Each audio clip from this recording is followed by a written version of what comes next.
श्री स्वामी समर्थ.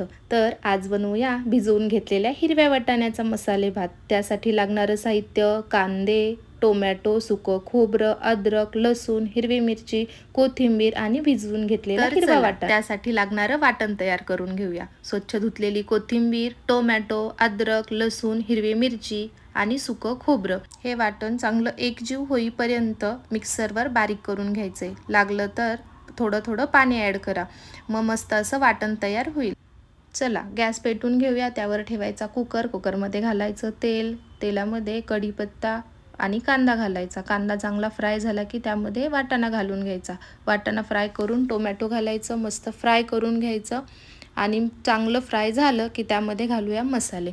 लक्षात ठेवायचं आहे, आपण वाटणामध्ये हिरवी मिरची घातलेली, त्यानुसारच आपण हे मसाले घालणार आहोत. मी घरातला काळा मसाला घातलेला आहे आणि मेन सगळ्यात महत्त्वाचं मी घातलेला आहे एव्हरेस्टचा मीठ मसाला आणि घातले मीठ.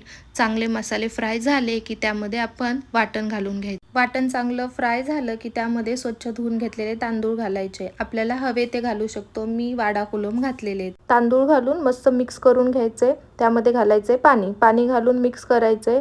आणि पाणी किती प्रमाणात घालायचं तर हे तांदूळावर डिपेंड राहतं. आपण जो तांदूळ वापरतो आपल्याला माहिती असतं की त्याला किती पाणी लागणार आहे.